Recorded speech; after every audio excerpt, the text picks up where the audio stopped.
We've got a few other people joining, which is cool. A lot of new members actually this month. So I'm expecting quite a diverse crowd on here today.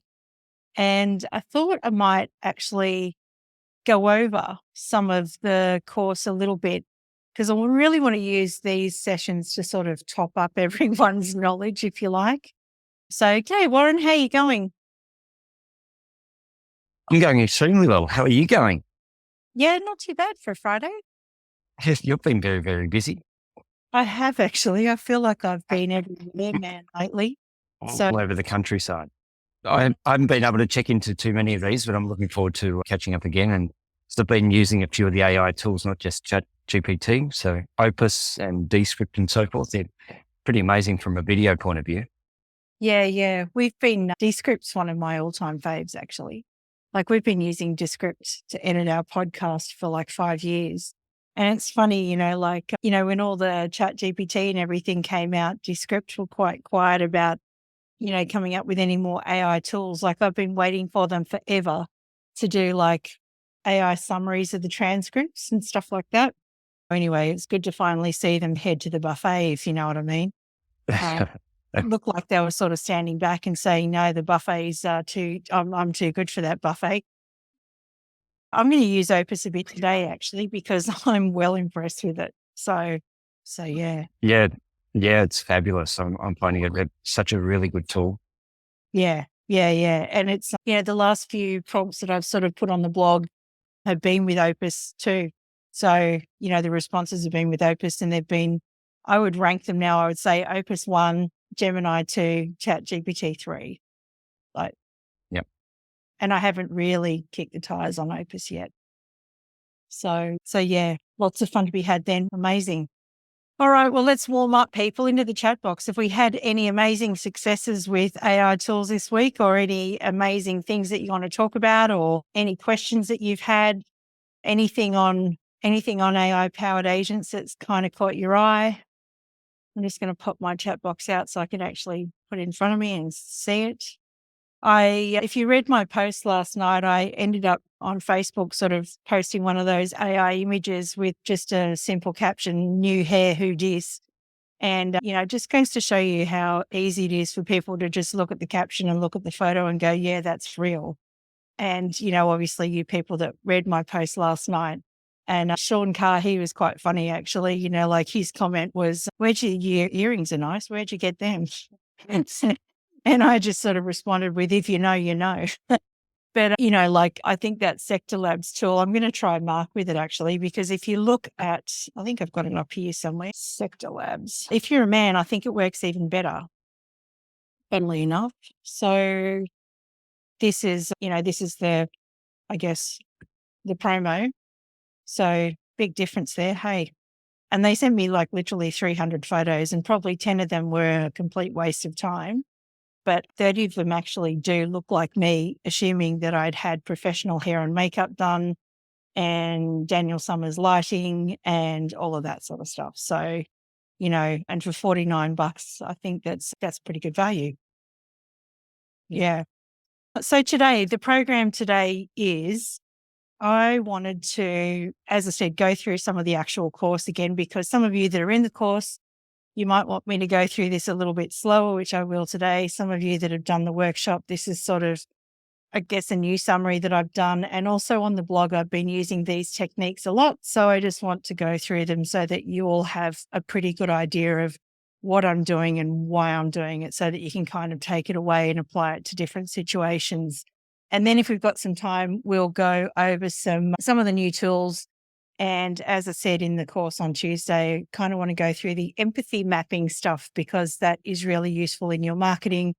And really it's the other side of the coin from like the persona model that I've been sort of teaching in the sales area, and how to appeal to particular buyers and things like that. So if that's all good, if you're kind of picking up what I'm putting down, give me a hell yes in the chat box while I just have a look at what some of you have been saying here. Sam, do you have a list of your most cliched words that we're always told off about in Transform? I can recall some of them of the course, but probably have notes. Passion, trust. Are you talking about in bios? yes, I would say, passion's something you see on the bold and the beautiful, and trust is something you need to earn. Like, as in that whole, don't tell someone you're funny, make them laugh. You can't sort of say, I'm trustworthy. You need to prove it. All right. Well, let's get cracking with today's lesson. So just to go into this advanced prompting model revised. So I'm not going to go over prompt building blocks or anything again, like task, context, background, things like that. But I do want to go over 4 advanced prompting techniques, which you'll be able to use in your own business. So the first one is act as. Now, we've used act as a lot, act as a real estate agent, act as a this, act as a that. But that is probably one of the tenets of ChatGPT, is to give it a role. And some examples here, like, that are not act as a real estate agent. So, something like act as an expert accountant. You might want to explain negative gearing in some form of content to your clients.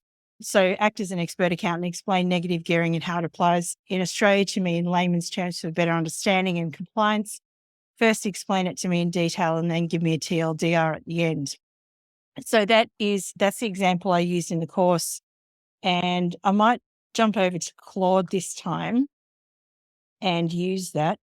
And for those of you, we've been talking about various large language models. So the 3 that I'm kind of using a lot at the moment, Claude is phenomenal, especially this Opus version, but you've got to be on the paid plan for Claude to get this one.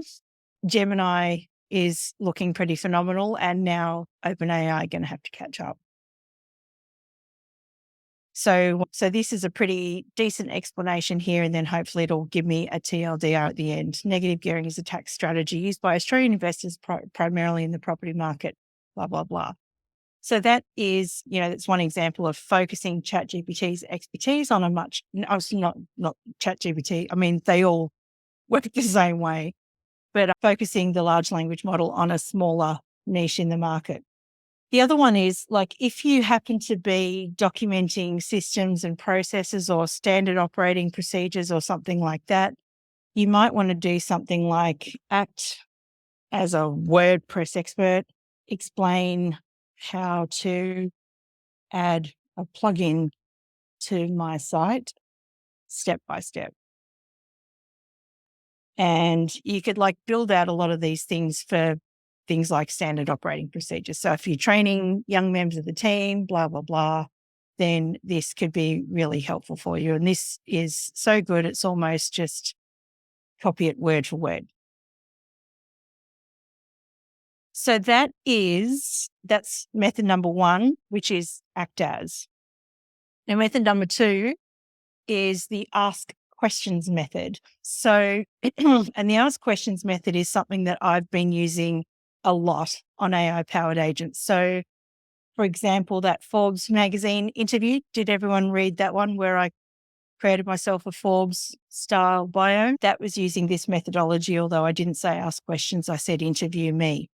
Now, I want to sort of just make mention of the news story that came out today, that poor property manager in it, which I think was grossly unfair. It must have been a bloody slow news day at news for someone to write all of that about somebody copying and pasting a ChatGPT response into, a rental listing. I mean, you shouldn't do it, but this is why I think, it's almost like calculators in schools. People are going to use them. People are going to use the tools. So why not train your staff on how to use it properly? There's no point blaming her. And the media, I mean, just personally, I think there was no need for that. I don't know. It kind of made me speechless, but, wanted to make me reach out and help her in some way. But, I don't know how. She probably we maybe even just lost somebody good from the industry again. That's how I feel about it. But anyway, you can relieve all of that pain or most of that pain by using a prompt like this. I'd like you to act as an expert real estate copywriter and help me write a listing description for a property I'm about to lease or sell. Before writing the description, please ask me all the questions you need to, one at a time. And then you answer the questions. So the way that looks, again, is I'm using Claude today just because we're having a bit of a Claude day, but I'd like you to, this will give you a much better listing description too. Like I think her prompt was, I think she was using please and thank you, but it was just write a listing description for something which is a 2-bedroom, 2-bathroom unit or something like that. It was very, what I'd call simple. But if you want something that's actually going to appeal to people, then you need to appeal to, their hopes, dreams, desires, future selves, all of that sort of thing, just from a marketing point of view. I'd like you to act as an expert real estate. So now we're kind of stacking advanced prompting too. So using act as an expert real estate copywriter to help me write a listing description for a property I am about to lease. Before writing the description, ask me all the questions you need to, one at a time, to make it really awesome and appealing to tenants. As far as I know, there's still a rental crisis out there and every property is appealing to tenants. But for the purposes of this exercise, okay, so now it's going to ask me questions one by one. What type of property is it? It's an apartment with 3 bedrooms and 2 bathrooms.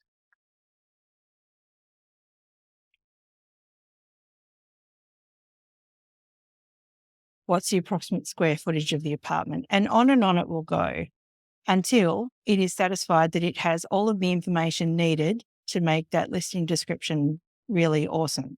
Now, I can keep going through that, but you see how that's different to me just simply going in and going, can I please have a listing description for 89 Sundance Way, Runaway Bay, which is a 5-bedroom home on the canal. Now, ChatGPT makes stuff up. I don't know what Claude's going to do. It might actually do something reasonable.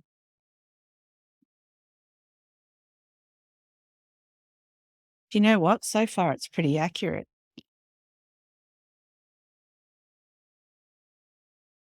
But still, the problem with this is, can anyone tell me what the problem with, well, you could, Mark's asking if you could reply in square meters. Yeah, you could reply in square meters so long as you specify square meters. Otherwise, it'll think you're replying in feet.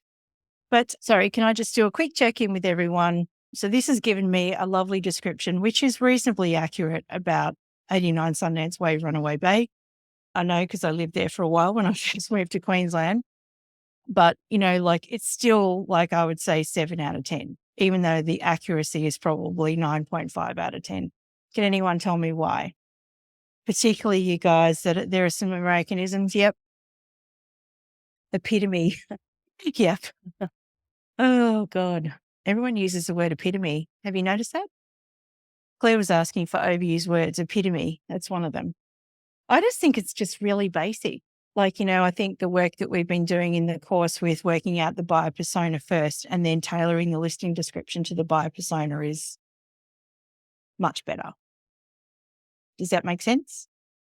Because otherwise, you might put your generic listing description on REA or Domain or whatever, but if you are actually physically going to go out and target a particular group of buyers, then you'd want to be targeting them with, them visualizing themselves in this home.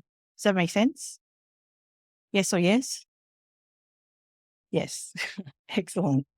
All right. So enough said about that, but, please use better prompts than just that, write me a listing description.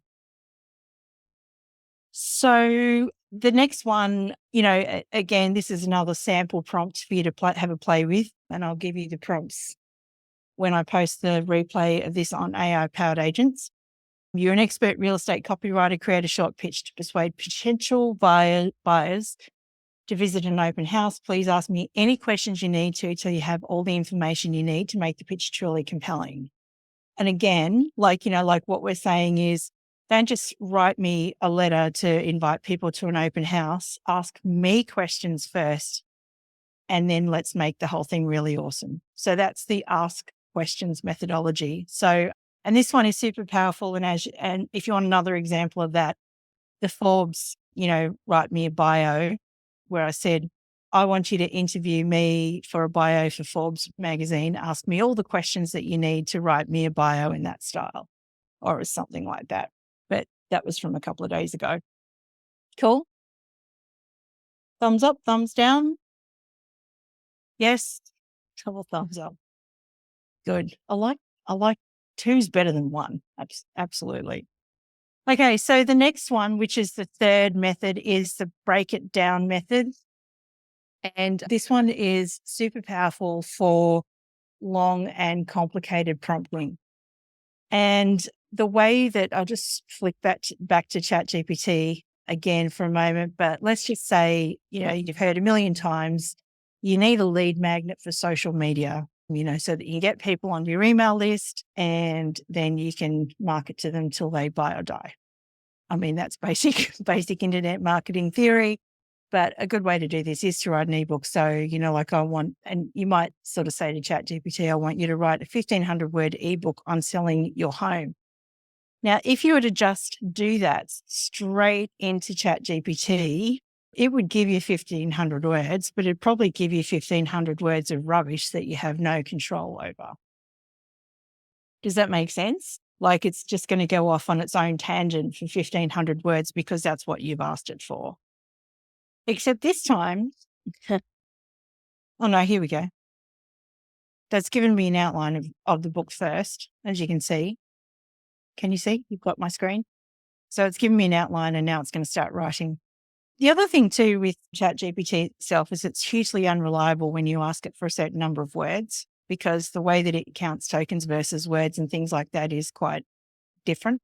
And so I'm looking at this now thinking there's no way that this is anywhere near 1,500 words. I mean, we might get there. No, 6 chapters. I don't think we'll get there. I used to edit a magazine. There's no way that that's a page and 3/4. But, you can see that's what, average looks like. Again, that's the equivalent of, write me a listing description for this property. But using the break it down method, we will do it a little bit differently so that we've got a bit more control over the output. So if we just choose a new window and say, I want you to write an ebook on selling your home, please start by drafting me 10 chapter ideas. And hopefully what ChatGPT will do now is it'll draft me 10 chapter ideas. Now, the reason I'm using ChatGPT here is because I actually, I haven't tested Claude on this prompt, and it is possible that Claude will do a much better job, like on the one-shot prompt. Possible. I don't know. I'll get back to you on it. But if you look at ChatGPT now, it's given me 10 chapter ideas. And so what I can do now is I can now go into each chapter. I can have a look at them and go, well, let me go back here for a second. Preparing your home for sale, essential steps for a winning first impression. Well, that's an important topic. So instead of having 150 words for 10 chapters, I might want to use 250 words for that first chapter. And for the second one, understanding the housing market. Well, most vendors have already got the information they need on the housing market. So I might want to spend 50 words and refer them off to another document. And so can you see here, I've got much more control over, what this ebook is going to come out like. And then I can go into each different, or I can change chapters. I'm going to say, well, hosting successful viewings. Actually, that is important. Negotiating offers, closing the sale. Yeah, so these are all probably pretty important. Maybe we'll take moving out and put that into a whole new book. So you could say, please take out section 9 and leave it at 9 chapters. And then you might, once you're happy with the outline, you might do something like please start by writing, well, we said 250 words on chapter 1. And then, and then you can go and so on and so on and so on. So that is the break it down. So we've started with a big outline, or what could have been a big, awful job. And we're breaking it down into smaller chunks so that the likelihood that ChatGPT will be successful is greater. Does that make sense? So we take a big job and break it down into smaller jobs. Thumbs up? Yep. Okay. You could do the same thing with that, like, for different systems, processes, things like that you want to break down. I wouldn't sort of, throw 2,000 words at ChatGPT, even though the window sizes are getting larger and larger. I just, I'd sort of think, well, treat it like your real assistant. If I was giving this job to my personal assistant, my offshore assistant, whatever, how would they be most successful? And it probably wouldn't be by giving them a massive task. It'd probably be by breaking it down. So that's advanced prompting technique number 3.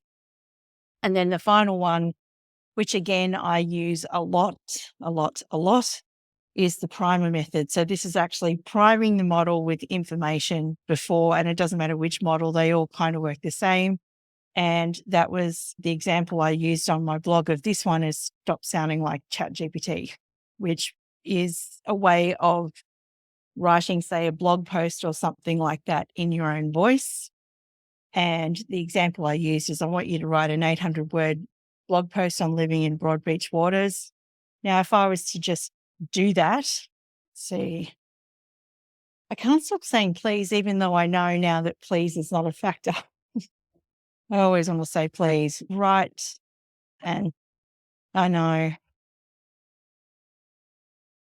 It's good energy too, Warren, I think. I think it's like, once you learn manners, you just can't, I want you to write an 800-word blog post on living in beach waters. Okay. Now, again, whether or not I get 800 words out of ChatGPT is up for, luck. But let's have a look at this so far. Broad Beach Waters, nestled within the heart of the Gold Coast, Queensland, offers a distinctive lifestyle, blending serene waterfront living with the vibrancy of urban conveniences. It definitely sounds like the robot, doesn't it? Yep. Just a question into the chat box or sing it out. I'm seeing so many people just posting social media posts that look like they're straight out of ChatGPT. Are you? We all remember our 3 rules from the course. Well, real estate agents are generally slightly lazy by nature. Yeah. Yeah, we saw that. Yeah, it is. It's not good. It's like, yes, well, your 3 golden rules, still my 3 golden rules, always a first draft, always check your facts and implement the spend, save mindset. So Facebook has an AI improve my post option now. So it's likely that rather than copy and paste. Yeah. But it's whatever AI you happen to be dealing in, because they all sound the same. Anyway, earlier this year, I started creating a custom GPT to, with samples of my writing so that I could prime the model with something that sounded like me. But then I found a bit of an easier way to do this, and that is, and you can do it with a smaller sample of your writing. And that is to copy and paste, a sample. So if I search for something I wrote on what agents can learn from Top Gun. So I think that my style of writing is probably quite hard to mimic because I do use a lot of idioms. I use a lot of, quotes. I use a lot of technical jargon. I'm very conversational. In fact, I'm probably quite the opposite of the robot. But what you can do is you can, copy and paste your writing and get ChatGPT to have a look at it. And so I'm going to try this with both models and see which one we think does the better job. So let's bounce. So what I'm going to do here to get a decent outlines. And let me just start again, just so that we've got a clean version of this. And like I said, I'm going to pray for me. I'm going to do it in 2 models at once. Excuse me, Sam. Yeah. Hey, I just missed the edge. I was transferring devices when we logged on. I missed the comment specifics about Claude and ChatGPT and the other. You're ordering the ranking, I think, of how you're finding the ChatGPT experience versus the other models. Can you just repeat that for us? At the moment, it very much depends on who's released what, and they're all in a bit of a race at the moment to be the best. But at the moment, I'm ranking Claude Opus number 1, Gemini, Google's Gemini number 2, and ChatGPT number 3. It's interesting. And what are the things that you're ranking that on? Like what gets you a better score? Well, what gives me a better score is the attention that the model is paying to what I'm asking. So, and also the answers. So ChatGPT seems to be quite, willing to just, but the way that it's built is that it's built to give things back to you, which make sense, sound like they make sense, even if they don't. Whereas Claude was started by a group of disgruntled employees who wanted safer AI that didn't make stuff up. Right. Okay. And Claude, I've always while I've, been using ChatGPT, if I was trying to summarize something long, I would always go back to Claude because Claude has a much larger window. So if I wanted to summarize a really long YouTube video, like a 2-hour long YouTube video or a 2-hour long podcast or something like that, Claude has the capacity to handle that, whereas I don't think ChatGPT does. And Google is still very much in testing mode, but I've sort of found that Google is much better at doing things like social media captions and stuff like that. Okay. All right. So that's number 2. Sorry? Number 2, Gemini. Number 2, Gemini. Yeah. Okay. Oh, that's cool. So it's worth getting the paid subscriptions of both of those. You think if we're dedicated to AI and getting the most out of it, you think it's worth the small amount per month for all those? Yeah, I'm paying for all 3 of them at the moment. So it's $60 a month and I yo-yo between them, and it's kind of for me in the name of research. Yes. So I'd probably be doubling down on one model and not probably paying for all 3 if I was in a different situation. Yeah. Well, I'm in deep research mode as well. The price of time is more important than the price of subscription. And I can luckily cancel Midjourney now and Mixo because, you're getting images straight out of ChatGPT now anyway. For my purposes, I don't need Midjourney and all the complicated prompts to go with it. I'd rather just speak straight to it. So I'm saving $20 there. I can put that straight into Claude and Gemini now, I suppose. Yeah, it's kind of the vibe I'm using at the moment too, which is, try something and get rid of something else. And I actually think that's the way you've got to look at all these AI tools at the moment. Try something, and if it saves you time and money, then keep using it. If not, unsubscribe. Yeah, well, we spend $20 getting 3 coffees for us and our colleagues on a Friday afternoon. And if it tastes like shit, you don't get the refund. This could change our whole business and career trajectory, and we're early to the party if we learn more about it. So I think it's worth it. Yeah, correct. All right, where are we? So we've got our 5 bullet points here on living in Broadbeach waters, and I think they're pretty reasonable. Waterfront lifestyle, proximity to beaches, shopping and dining, peaceful yet central location, and good amenities. They're all a tick for me. And a little bit of a similar response here from Claude. So I think we're sort of neck and neck on this one right now at the moment. The article I'm going to use actually is not the Top Gun one, but this one, not because it works any better or worse. It's just because I've already copied the text and gotten rid of the rubbish out of this one, but I wrote it. So it's probably going to be fairly similar in how it pans out. But what we're going to do now is we're going to prime the model with that. So the prompt looks like this. If you look at it first, I will provide a sample of my writing to help you understand my style. Please analyze this sample for tone, structure, and language. Here's the sample. And then I'll copy and paste my words from my article into there. And then hopefully what the models will give me is some sort of analysis of my writing, because then what we're going to do is we're then going to move on and take those bullets on about Broadbeach rather. We're going to mash it with my style and tone, and then hopefully we'll get more human sounding blog posts than we got in the first example. Does that make sense? So we're taking one, smashing it into another, and hopefully we'll get a decent result. So over here on ChatGPT, the prompt looks like something like this. I will provide a sample of my writing to help you understand my style, blah, blah, blah. I'll just take that out where it says copy and paste sample. And this is the sample of my writing. And as you'll see, it's quite a long sample. So I'm just going to copy that again and hit enter and go over to Claude and do the same thing. Oops, I can't do that. All right. Hang on a second.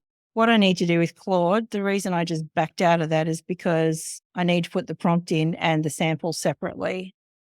Okay, so here's the sample, and now I'll copy my sample.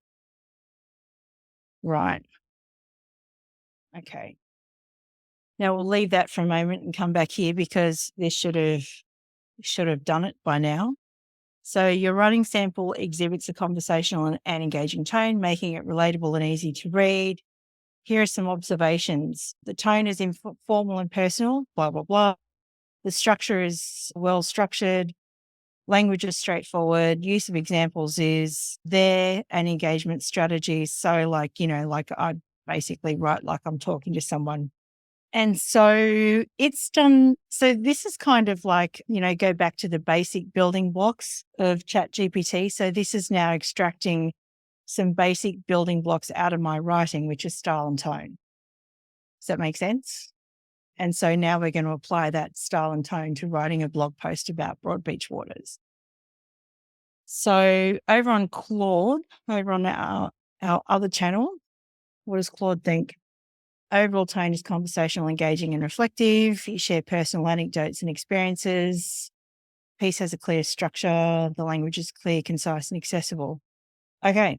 All right. So let's get our third prompt in there now, which is, now could you please write an 800-word blog post on the highlights of living in Broadbeach waters as per the bullet points you've given me? I might just say above, just to make sure. Please write it in my style as you've noted, given me. Don't want to say above. All right, let's just try that.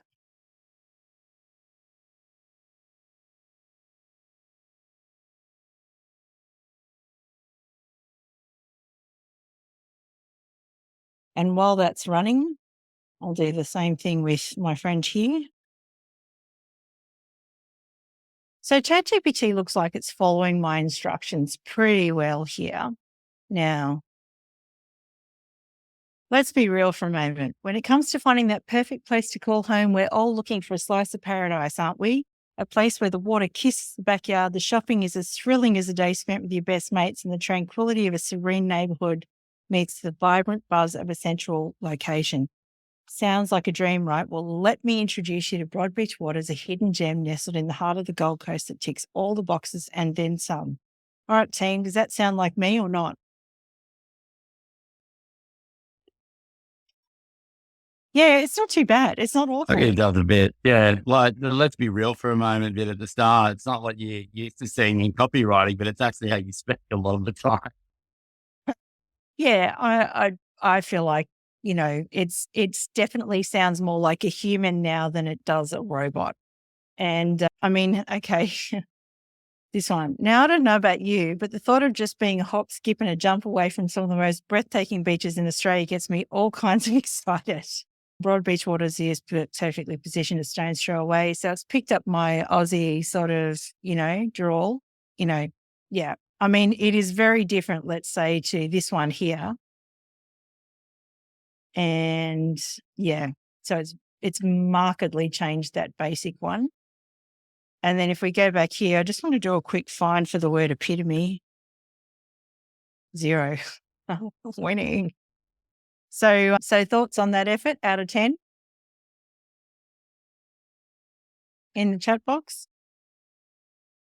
Yeah, I reckon it's a solid 8, 7.5 to 8, which is not bad. So let's have a look at Claude. Shall we have a look at Claude now? And I didn't test this prompt, so I don't know. So I'm going in cold here. All right. Living the dream in broad beach waters. Gosh, I say living the dream all the time. Picture this. You wake up to the gentle lapping of water against your backyard canal, the sun peeking through your window, inviting you to start yet another perfect day in paradise. You step outside, breathe in the fresh coastal air and think to yourself, I am living the dream. Welcome to life in broad beach waters where every day feels like a vacation. I don't need to read any more of that. What do we give that one out of 10? This is why, Mark, I think Claude is better. It's because its turn of phrase is so much better than, I reckon it's about a 9 too. Did it mention the word epitome though? No. Just as well. Yeah, I reckon this is not bad. A location that can't be beat. When it comes to prime real estate, it doesn't get much better. Nestled in the heart of the Gold Coast, this suburb offers perfect blend of convenience and coastal charm. Want to hit the beach? You're just a stone's throw away. Feeling a bit shopaholic? Pop over to Pacific Fair. I probably would say that, you know. Pacific Fair's like my church. Anyway, so I think that's pretty good. So that was a rather long lesson there on priming, which is actually giving the model more information or a solid example to be able to smash that up with whatever you've got to make it more personal. And if I just go back to this slide that I had here, that's basically what we're looking at is, you know, like we get something basic, we prime the model with something else, and then we get a more human sounding post. Does that make Question, sense? Sam? Sorry? Good question. Yep. So with the model you're doing there, it's like getting the dot points through the interview process and really fact checking at that point, which makes the most sense. And then applying your tonality, you know, your pace, tone, and all the other things, the style that you spoke about. Do you find that it sometimes rewrites or strips out some of the elements that were in that important factual information at the start, or becomes inaccurate due to, you know, applying your tone and style? There's always a risk. So it's always a first draft. It's never not a first draft. Never Yeah, ever. fair enough. Yeah. But yeah, I mean, look, this methodology again, like I'm stacking methodologies here. So the first one was the break it down methodology. And then there was the priming methodology. And so, you know, but it's still, you know, like I would never send something out that I hadn't fact checked. This is where models like Gemini are good actually, because Gemini allows you to fact check by doing a Google search. And so does Perplexity actually. That one's also a pretty good one to do that with. So they're the 4 advanced prompting kind of methods that we've got there. And I thought we'd just maybe have a quick dance break now and make a song about it. What do you reckon? Sure. Yeah, some of you don't believe that we're going to make a song, but yeah, we're going to make a song. And so, I don't know, this is one of the tools that I wrote about on the blog. And basically, you know, it's not Johnny Cash or anything like that, but to give you some idea of how easy it is to make a song, create my account. I need to sign in. Okay, so now I just put in a song description. So write a song about what sort of country maybe? Do we like country music at all? Yes, no, maybe. Those saying no. What about hip hop, R&B? So this is a tool called Suno, which has gotten maybe a female inspired song. Yeah, actually. We'll do that. Write a song about women in real estate and how awesome they are. should we go for a ballad or should we go for, no, let's see if it's got a Beyonce style. Anyway, here we go. The Agent's Anthem. Let's see what that's doing. Listen up, real estate agents in the building. I got a rhyme for y'all. It's time to start drilling. Advanced prompting, that's what we need to close those deals. Come on, let's proceed. We're the agents in the know, using ChatGPT like a pro. Advanced prompts, we never fail. Making moves, making sales. ChatGPT's got the info we seek, helping us land deals every single week. Dare you to go to your next sales meeting with a song. Yeah, whoa, yo. Let's see, what else did it come up with? My International Women's Day song? No, maybe let's try again. Song description contained an artist name. Okay, it's so fast though, isn't it? Like, it's just, there we go. I did that a couple of minutes ago and it's, oh, okay. Real estate queen with the smile on her face. She's got the know-how, she's got the style, and you can trust her to go that extra mile. She's a real deal maker. She's got the power. She'll find you a home in less than an hour. Breaking barriers, climbing high. Winning in real estate, now that's no lie. All right, anyone going to take that to the next sales meeting? Could you hear that? Yeah, okay. All right. The last one wasn't bad. Yeah. I mean, again, it's very much sort of depending on what kind of music you enjoy and that sort of thing. So yeah. Anyway, we've got a few more minutes, so I'll just move on to this empathy mapping stuff because I said I would, and I think it's important. So building off a few weeks back, or it might have been last year, I did the persona into a listing description prompt with you. And I had some emails from property managers saying, I don't know that I can use that. You probably can use that, but it's just, I guess if you were you'd create it for a listing description rather than just go to an investor with the ability to sell a listing description to them the same way that you might in sales, because it doesn't seem, I mean, there might be pockets where it's hard to rent things, but generally I think the country is mostly still in a rental crisis and things are happening pretty quickly. So what I want to show you briefly is this technique called empathy mapping, which is super powerful, not just in property management, but just, if you're a leader in real estate and thinking about your marketing. And we probably could go much deeper into this, but just to give you a flavor of what's kind of coming up.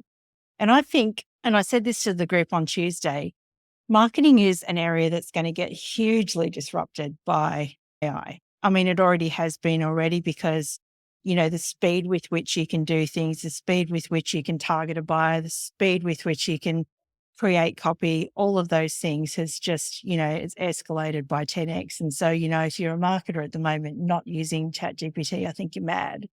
But here we go. So personas and empathy mapping, what is empathy mapping? We can put that into Claude if you like, but it's actually looking inside the mind of your customer into what they are saying, what they're thinking, what they're doing, and how they're feeling. And this is really important because most people in real estate anyway will focus their marketing on the features of their services and what's included rather than the future self of your intended beloved customer. And this empathy mapping process gets people focused on what the customer is thinking and feeling. And so some prompts that you could use to uncover an empathy map for investors would be something like this. Using the empathy mapping process, define core buyer personas and segments that make up ideal clients for property manager businesses. Has anyone ever done anything like this before with a branding guru or a marketing exec or something like that? They charge a fortune for it. So this is now going to go away and say, to define the core buyer personas and segments that make up the ideal clients for property management business, we need to consider their thoughts, feelings, actions, and pain points, which is the matrix I just showed you. buyer persona number one, the busy investor, who are they? And so you can see it's breaking down into demographics the same way that we kind of did with, potential buyers for a property.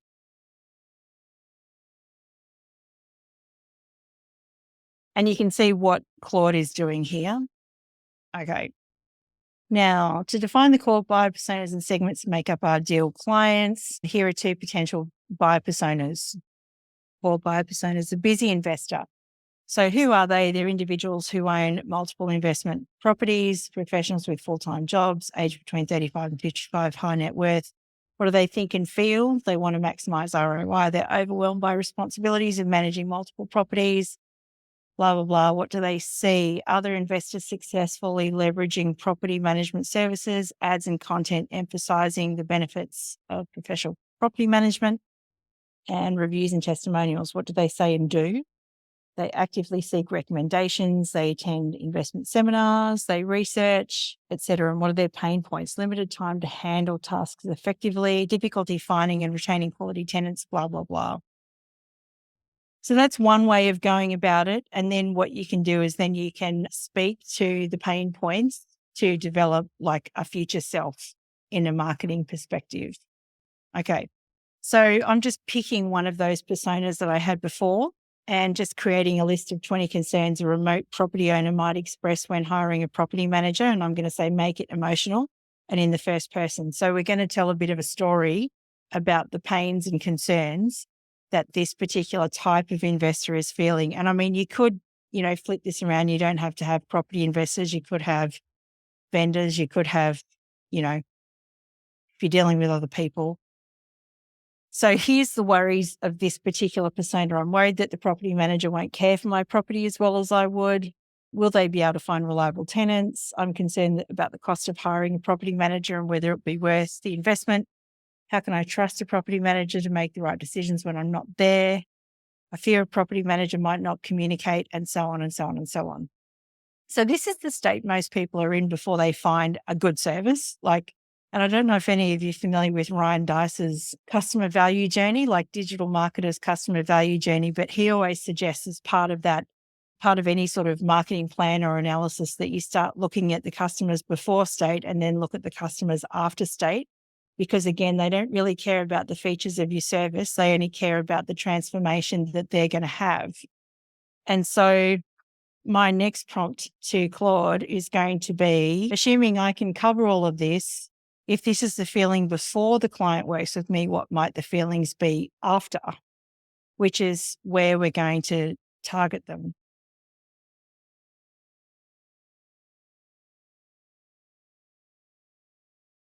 So you can see now that before they might have felt, I'm worried that a property manager won't care for my property, but after they would feel relief knowing the property is in capable hands and well managed. Ryan Dice was the expert and digital marketer.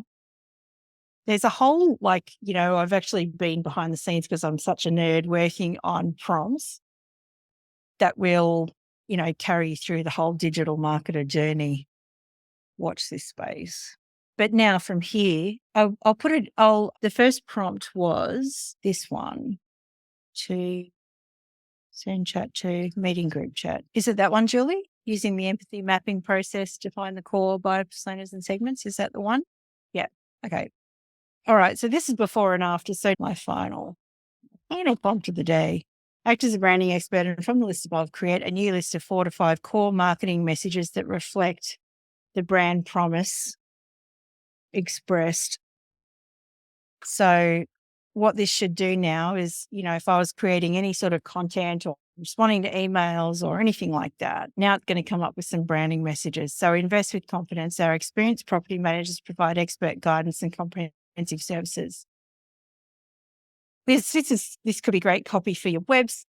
If you wanted to target a niche of remote property owners, you could do that.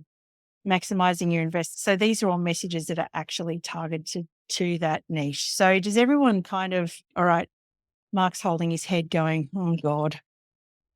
That's a good indication that I've maxed out everyone's brain power for this hour. Is this making sense to you though? That, what we're doing is we're going, all right, for our ideal customer, what are their hopes, dreams, fears? Where do they want to be from using our service? And then we're targeting our customer's future self in our marketing messages by actually getting those messages really dialed in, which is what we're really doing here. And the importance of this, I just got one more slide for you today. And that is, when you know who you're marketing to, you can create much better marketing messages. Like instead of that generic stuff that we were dealing with right at the beginning, like if you know who you're marketing to and what their pain points are and what they want and how they see their future self and how to, get over that sort of thing, you can really start creating things like targeted email campaigns, customized social media ads. You can segment your social media advertising. You can create content to a particular segment, like all of these things. Like when your marketing message lands on someone who says, yes, this is me, you really get me, you've got a much greater chance of being able to engage them and take them through any sort of sales funnel or sales process that you happen to have. So, everyone in the real estate industry, not everybody, there are some clever people out there, but there's a lot of people that like to go down this path of, marketing to everyone.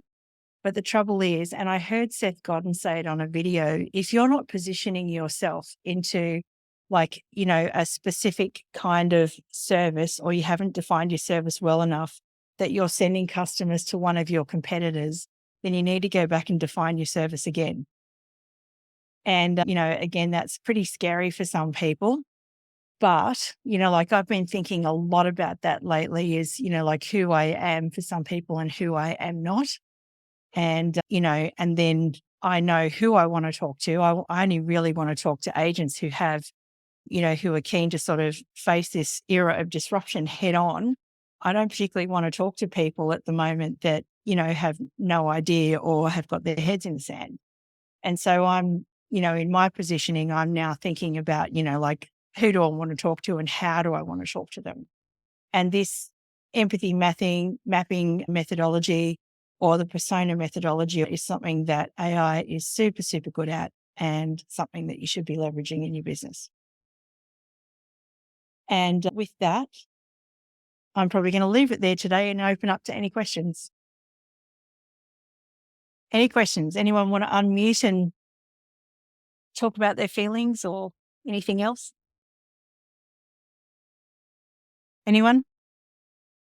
Sam, thanks so much. Yeah, it's the kind of thing that the more it opens up, the more there is to sort of learn and discover. And I'm really enjoying playing with it and trying to sort of maximize what I can, because, what you're giving us is absolute gold. And yeah, really, really making sure, I guess, that I'm making all the checks and making sure that it's all working in my favor. But yeah, loving it. Thank you. A comment. Oh, thank you. I was going to say, Julie, because you're a buyer's agent, I would probably be looking at that empathy mapping process as well, but just changing the words a little bit to who are the people in, and maybe in a particular area, like a particular demographic. And then, sort of going, all right, well, how do I target my messages to those specific individuals? Because again, I'm glad you're here actually, because it's a little bit different to the methodology that I gave everyone last week. Yeah. Or Tuesday. Yeah. So, I'd really sort of go back over these ones, which you'll get the replay and everything for. And if you've got any questions, just shout. Anything else? Anybody else? No? Terry, you've been super quiet. Have I maxed you out this hour? It's unusual, I know, for me to be very quiet, but yeah, there's just, my mind just goes so much as you're talking, and I love the way that you break it all down. You asked at the beginning and I didn't answer what AI you've been playing with, and I actually have cloned my voice now, which was really scary and exploded my mind. Well, it's the artists who do voiceovers and it's just gone. Audiobooks will be, yeah. So I still didn't like listening back to myself. So that was the other things. So yeah, but I think it's really important that we're constantly looking at the what ifs and what could happen here. And yeah, so that we can, I don't feel like I'll ever keep up, but I want to be a little bit further along than everyone else. So Yeah, if you can stay in front of, and believe me, like you guys are definitely, you're definitely in front, because the people that follow me are in front, but there's a lot of people that, are still in complete denial, I think. And, and I still again, if someone like Seth Godin is saying, it's not like AI hasn't been around for a long time. Like we were talking about Descript at the beginning of at the beginning of this. It's not like it hasn't been around for a long time. It's just that, it's hit the masses this year. And so everyone's just thinking, well, this product ChatGPT that hit the masses, it's probably a fad.